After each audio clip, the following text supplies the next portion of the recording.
Hey guys, and welcome back. This is Matt, and this is Daddy Duck 365.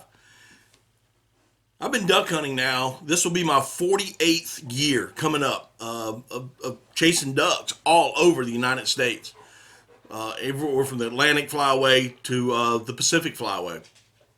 And I've learned a lot about duck calling. I've learned a lot how different ducks react to different calls. And one of the most common questions that I get is I've practiced and I've practiced and I have practiced, but I just can't seem to get the ducks to commit. Well, I'm going to give you 10 reasons why you suck at duck calling. Stay tuned. I'll be right back.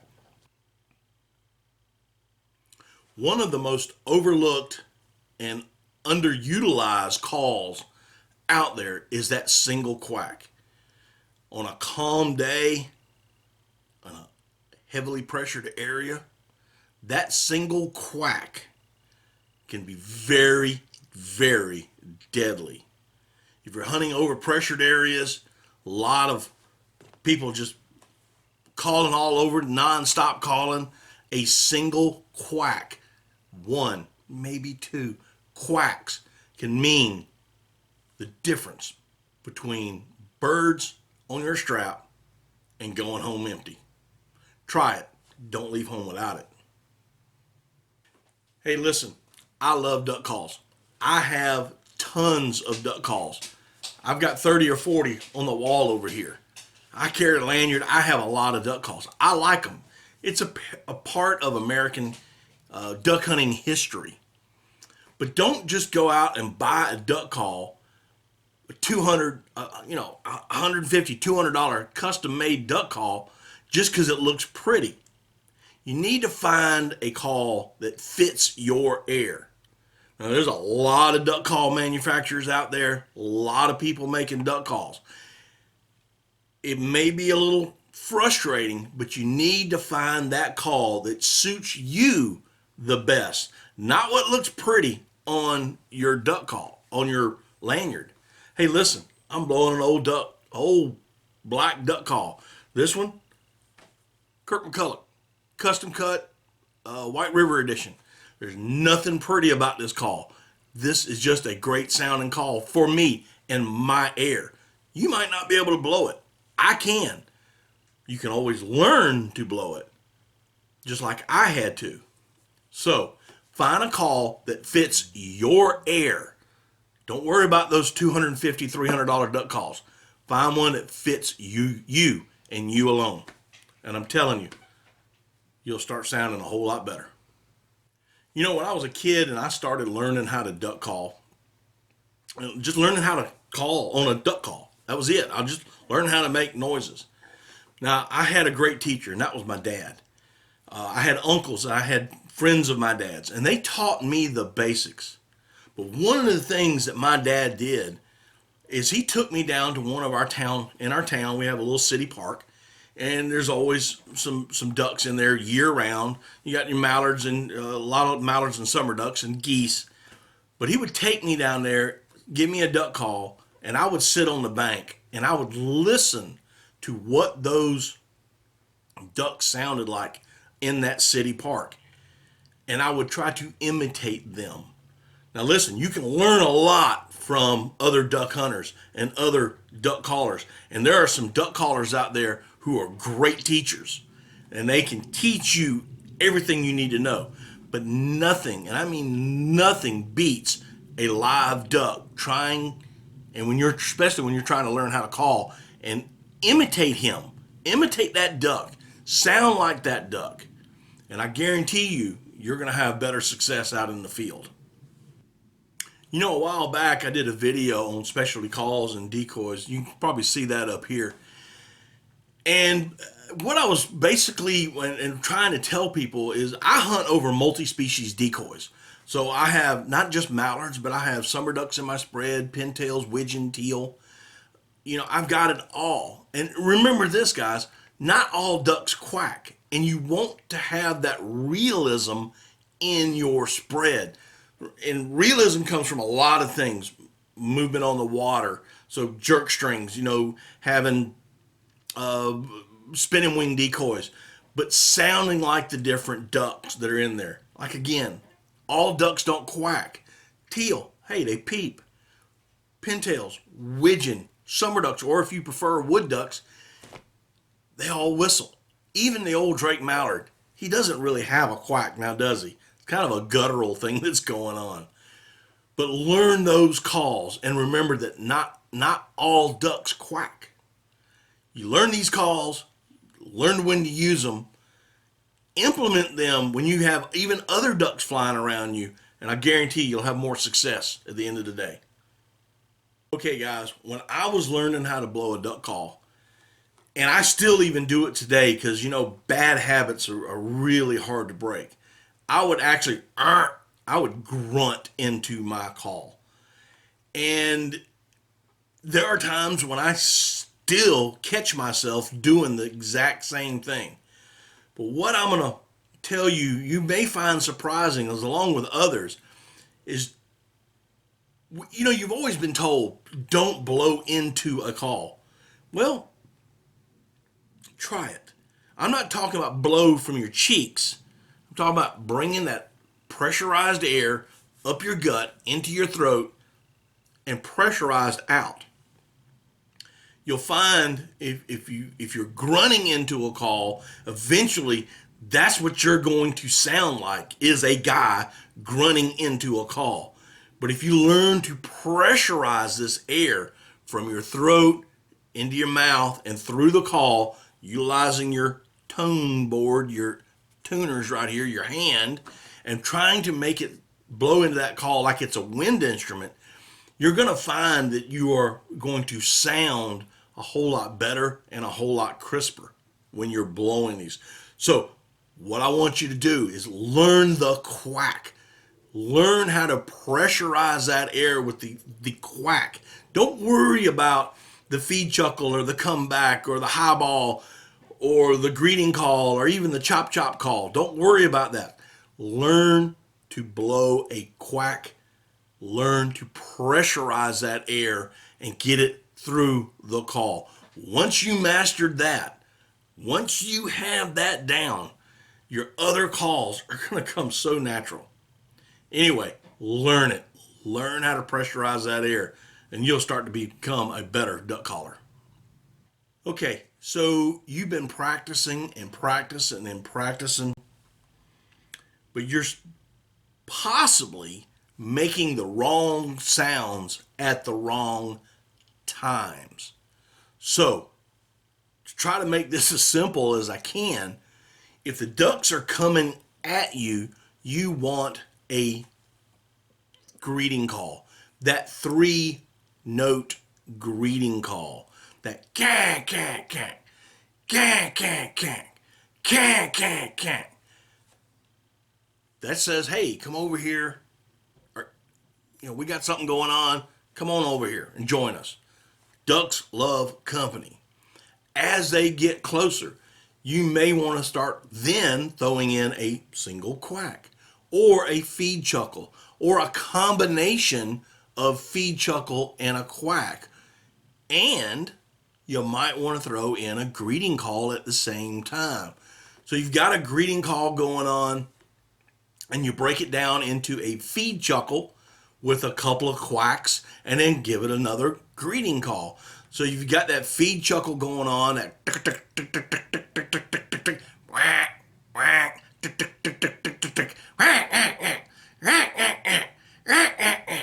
and that is as they're coming in. Now, if they start to veer off or start to skirt or start to swing away, that's when you're going to want to come back with a comeback call. And that comeback call it could be a 5 to 7 note. I mean, I've had some guys, and even I've done it, a 9-note call. It's a pleading call. It's can't come back. Can't come back. Can't. You're asking them, come back. And you're pleading that call, trying to get them to come back. And if they start to light just outside your decoys or just a little far away from your decoys, you hit them even just a little bit harder and just draw that first note out a little bit longer, a little bit louder, pleading them, trying to get those ducks to come back. Now, hunters and veteran hunters would tell you always to call it a duck's tail or call them on the corners, and that is true. So if they're going away from you and all you got is tails, you hit that comeback call, that pleading call, and you hit it till they hit a corner of your hole. As they hit that corner, and you see that wing dip, it only takes one duck to dip its wings like it's getting ready to turn back in. Then you hit them again with that greeting call, that 3-note greeting call. Now, if you're having problems with a greeting call, think of it in your head like 3 blind mice. 3 blind mice, 3 blind mice, hack, hack, hack, hack, hack, hack. And that'll give you a perfect 3-note greeting call as they turn back in. And when they do, you hit them back with the single quacks, the feed chuckle. And you keep it up until they put their feet in the water. You learn that. And that all kind of takes a lot of watching ducks and calling at ducks and takes time. But if you just remember those few little things, call it their tails, went on the corners, hit them with if they start to dip, then that's when you hit them with the greeting call. And as they get closer, break it down to feed chuckles, quacks, and you can even throw in a little greeting call as well. Anyway, you do that, and I guarantee you, you're going to start having more ducks in your spread. Now, I kind of touched on this a little bit on the other reason. You don't really know what the sounds mean. Well, again, the greeting call, the 3-note greeting call, is just letting ducks know where you're at and saying, hey, come on down, we're having some fun over here. We got some chow, we're eating, we're drinking water, we're relaxing, we're content. And if you listen to ducks that are on the water, and they're always making noises, and you will hear that 3-note greeting call as other ducks are flying around, because ducks love company. Ducks love company, so they're going to call more ducks to them. More there is, safety in numbers, right? So you got your spread out there, you got your decoys out, you hit them with that greeting call, that, hey, come on down, we're having a good time. That's what we're talking about. We don't know what the sounds mean. The feeding chuckle. Now, I've heard guys that do the machine gun feed chuckle. That Main Street calling that they do down in Stuttgart every year, or even in your local areas for your duck calling contest. Those are great. I've heard ducks do that, but they're always flying up, way up in the sky. And I know corn or rice, and especially smartweed, does not grow that high up in the air. But a feed chuckle is just a series of, I call them clucks.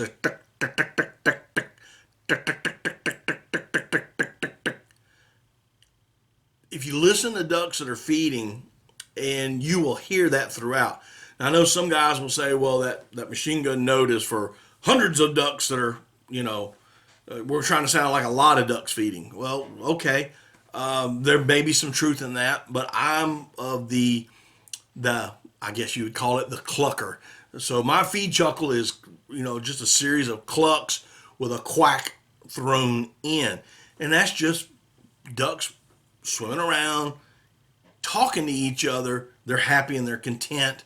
And they're telling, hey, we got a little bit of food down here. Come on down, have some chow. That's what that feed chuckle. Of course, the single quack, again, just contented mallards that are sitting there just quacking and just being happy. That's what it is. The comeback call is when they're flying away. And it's just a more of a cadence to get their attention to come back. I've never heard a mallard hen actually have a whiny, drawn out comeback call. I've never seen it. You may have. If you have, hey, put it down in the comments down below that you have, because I'd like to know. I'd like to know, but I've never heard one. But it's just a cadence call to get those ducks to turn and come back. Think of it as a drawn out greeting call, okay? So they will do a greeting call, that cack, cack, cack, cack, cack, cack, cack, cack, cack. But that comeback call, cack, cack, cack, cack, it's just drawn out. So that sound goes a little further, it's a little bit louder, and hopefully they can hear it as they're turning. It's basically just a greeting call. It's just drawn out. You do that, you start learning when to make these sounds and knowing what the sounds mean, and I guarantee you, you're going to be a better duck caller.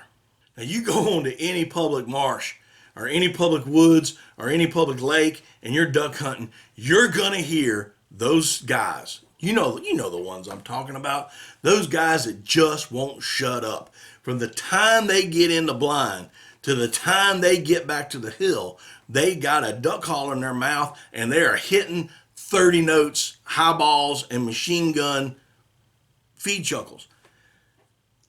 There are times when you just got to shut up, okay? And I'm serious, in all seriousness.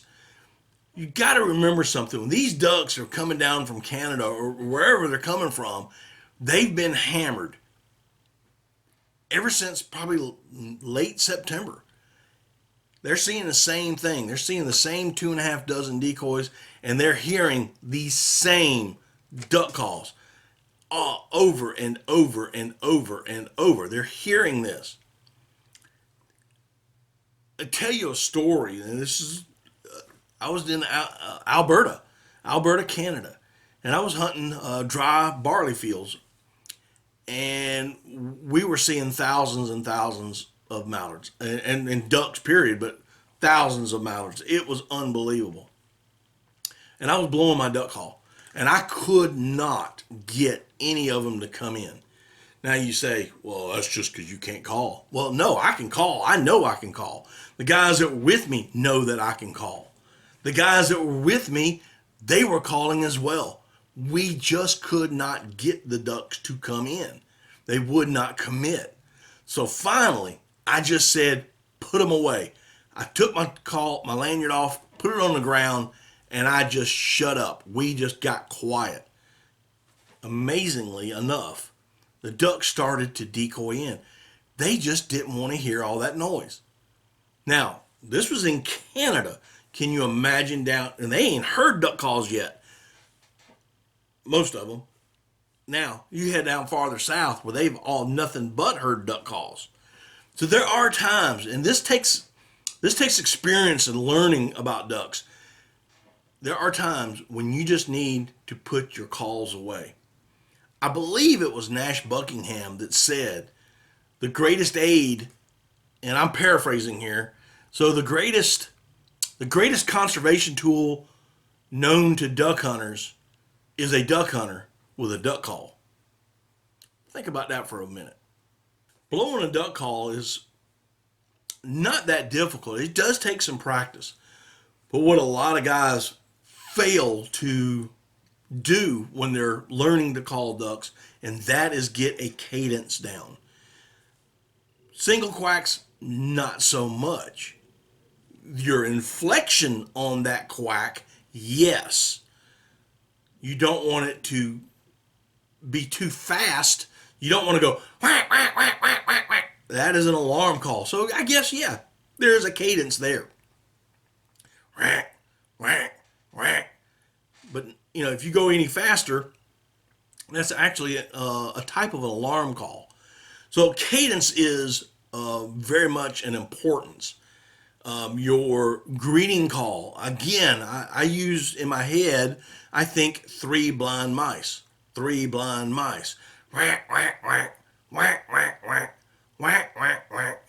And it's a cadence. And with the comeback call, I usually start with a high note and I draw that note out. It goes whack, whack, whack, whack, whack, whack, whack, whack, whack, and I give it that cadence calling to it. And you need to learn your cadence. and be persistent and to be repetitious with your cadence when you're calling ducks. Again, this all takes a little bit of practice. I'm a meat caller. I'm not a competition caller. I don't go on Main Street to call. I call to the ducks. That's my competition. So learn your cadence. I guarantee you, you'll become a better duck caller. Now, we've talked about soft calling. We've talked about not even calling at all. So there are times that you have to get aggressive. And again, this all comes about knowing your area, knowing how many hunters are in your area, and what you are competing against in your area. So let's say you're on a public lake and you have a raft of ducks. That's going to be hard to compete against. So you have got to get aggressive with your calling and stay on top of those ducks. So you've just got to keep calling. You just got to keep hammering at them, trying to get them closer. As they get closer, then kind of break it down. If they start to fly off, then you need to get more aggressive with them till you can get them back.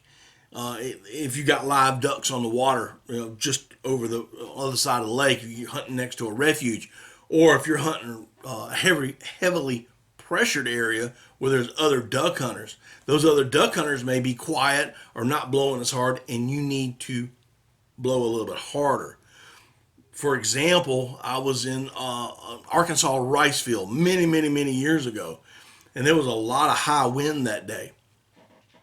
And the person we were hunting with, it was a guiding operation. He was not an aggressive caller, and he was just making the single quacks and the comebacks and the greeting calls and the feed chuckles. But the ducks just weren't finishing. They were flying around, but they just didn't want to finish. So I politely asked, "Hey, do you mind if I give it a whirl and pull out my duck call and let me try?" He said, "Sure, let's see what happens." Well, at that point, I got real aggressive with those ducks. I just started hammering them, and I called to those ducks until their feet hit the water. So I called at them the whole way down. I never let up. And that was one of those instances where it was needed to be aggressive. So you need, again, all of this comes with experience and time, but there are times when you need to get real aggressive.